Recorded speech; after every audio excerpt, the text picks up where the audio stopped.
O Corinthians joga mal e está fora da Copa Sul-Americana. Olha, nada tem funcionado taticamente e individualmente, temos muito a conversar. Bom, pessoal, uma noite das mais vexatórias da história do Corinthians. Eu não estou sendo exagerado, porque a gente precisa olhar o contexto. É num momento em que o clube está sem um presidente, ou pelo menos tem um presidente interino, porque o presidente, até então, Augusto Melo, foi destituído do cargo. Assumiu Osmar Stabile, que nem conversou ainda com Dorival Júnior, que nem vinha participando da gestão. Um clube abandonado, em meio a uma crise política e financeira.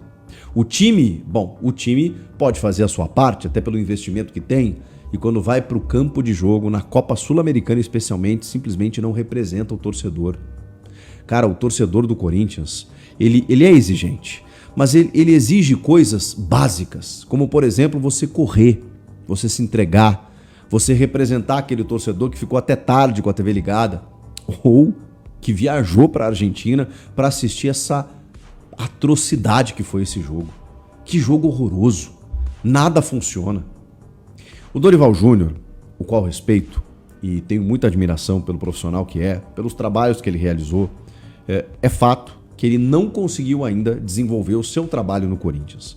E a gente tem alguns diagnósticos, né? O Dorival chegou em meio à temporada, tentando conhecer o elenco, com um diagnóstico, ele próprio ou da sua comissão, de um desgaste, começou a mexer muito e variar sistemas táticos de uma forma exacerbada. Quando a gente olha para o Corinthians, a gente não consegue definir um padrão de jogo. Ok, ele chegou faz pouco tempo, mas nem tão pouco tempo assim para a gente entender que uma evolução fosse possível. Quando ele fala na entrevista coletiva de que o time não tirou o pé, que o time não desmereceu a Sul-Americana porque ele escalou aquilo que ele tem de melhor, isso é uma ponta da verdade. Realmente, ele colocou inclusive o Garro no segundo tempo, ele botou o Memphis de titular, o Carrilho foi titular, o Angileri. Ok, nominalmente, ele botou o que ele tinha de melhor. Mas e o que esses caras jogaram? E eu vou responsabilizar só os jogadores ou também o treinador, porque o comandante, o responsável pela motivação do plano tático do jogo, ele também precisa ser responsabilizado, mesmo com todos os atenuantes de um cara que chegou em meio à temporada. Mas eu preciso dizer neste momento, no dia 28 de maio de 2025, estou gravando este vídeo na madrugada, algumas horas, alguns minutos depois do jogo ter sido realizado, de que nesse momento o time em relação ao que tinha com Ramon e Emiliano Dias não melhorou. Pelo contrário, piorou. Dorival chegou e ele não conseguiu melhorar nenhum jogador. Muito pelo contrário. André Carrilho, que até talvez, se você forçar muito, foi o jogador que se salvou nessa partida, é uma sombra do jogador que ele já fora esse ano, inclusive. Carrilho foi o melhor jogador em determinado momento do Corinthians no ano. Quando o Rodrigo Garro não estava, e mesmo quando o Garro em alguns momentos, porque mesmo no Paulista, quando ele jogou em algumas partidas como titular, ele não conseguiu ser o Garro que a gente sabe que ele pode ser. O Carrilho foi esse cara.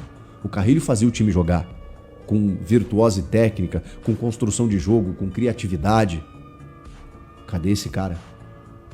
Por quê? Porque muitas vezes o Carrilho foi jogado numa ponta direita pelo Dorival.